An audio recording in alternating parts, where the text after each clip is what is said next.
So you wanna play Aneska? Let me show you why you should. I'm fast as fuck, boy!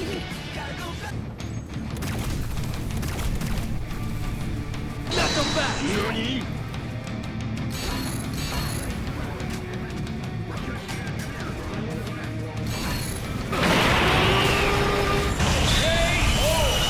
Aneska is a variety of things. She has a huge revenant-like mech that I like to call Casper, the friendly mini-mech ghost. And this big boy does a few things for my Spacelord waifu, Aneska. Number 1. Casper provides a great distraction to avert enemy fire for you and your teammates when things get dicey.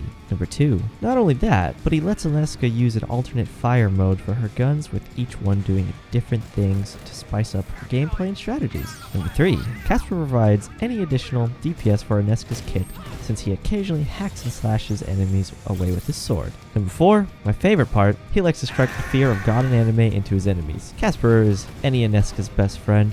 Take care of him and use him wisely. Aneska has a super cool melee animation that is really reminiscent of Neo's fighting style from The Matrix. If you like kicking butt with some action-packed melee combat, or you feel like a hardcore martial artist, then Aneska's your pick. Thankfully, she has a high health pool to back her up in close and personal fights.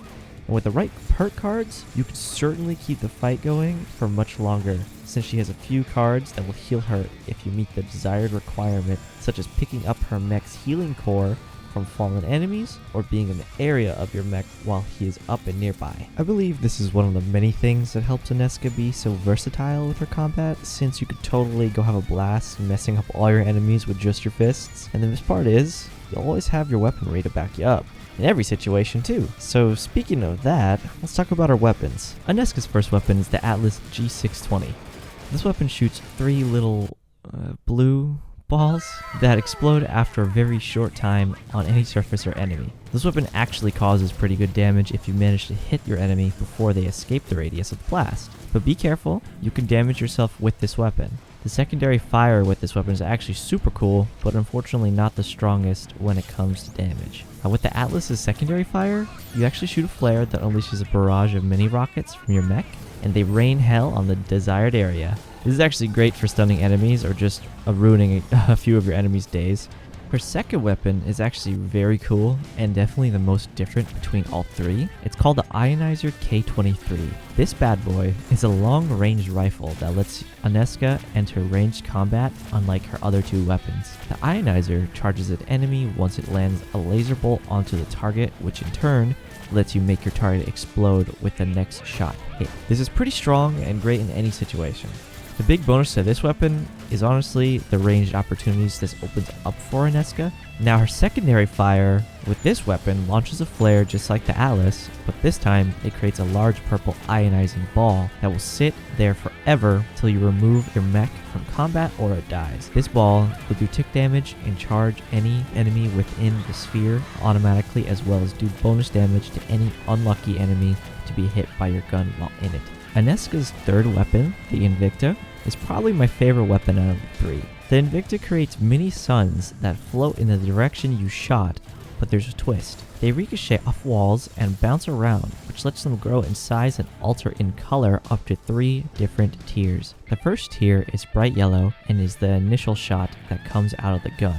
This in turn is the weakest form of the Invicta's ammunition. The second tier is a saturated orange colored sphere, which will form after 1 bounce off any surface. This is the tier you will most likely be using the most with the Invicta, since it's a lot easier to land on enemies and create. The final tier is a saturated red. This requires you to bounce your shot twice to create, which is difficult to line up most times, but doable in some situations. This will increase the damage a bit more, but I'd say it's not worth going for most of the time, when you could just launch 2 tier 2 shots much faster. There's more to the design of this gun that I haven't told you yet, and that's the fact that you have to line up your shot to match the sphere and shoot 1 more time to make them explode. This will launch a laser out of the Invicta and take 1 ammunition from the clip. Now, the Invicta's alternate fire launches a flare that creates a large sphere similar to the Ionizer's alternate fire, but yellow and only does tick damage. This sphere has 3 tiers just like the normal ammunition from the Invicta. All 3 tiers are the same color, and all you have to do to change the mode of the sphere is by shooting it in the center. This will make it grow in size and do more damage. Each higher tier will burn out faster than the previous one and revert to tier 1. Lastly, the sphere will sit there forever until your mech is destroyed or put away. One last thing to note is that this weapon can hurt you just like the Atlas, so be careful while using it. My final thoughts on Aneska is really good actually. I think Aneska is really well versed in many areas of combat. She really keeps a variety in her playstyle that keeps things fresh and exciting. It's nice because you have something up your sleeve and ready for most situations, and it's really cool. It's good as a raider and an antagonist. Aneska is really awesome, and I'm glad she's in the game as a playable character. She reminds me of like Ken Kaneki or Toka from Tokyo Ghoul. I know she has like the similar hairstyle as Toka from Tokyo Ghoul, so I think that's really cool. But on top of that, when I read her lore on her character page, she has like a sad, misunderstood character. So it kind of makes me think of Kaneki a little bit, but it's cool to see that in her character. She's actually a cool person. She's just comes off cold. One of my favorite things when it comes to like character development in just about anything is when a villain becomes a hero in the story and joins the hero on their journey, and I really like that about Aneska. I always thought that concept was really awesome, and I think they did that really well with Aneska. They found a way to make her fit into the story perfectly as a playable character, and I'm really thankful for that.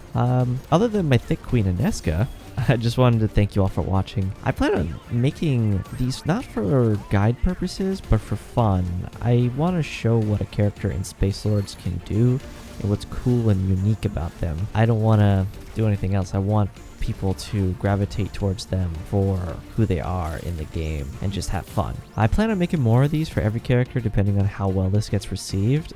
I've recently fallen in love with the game.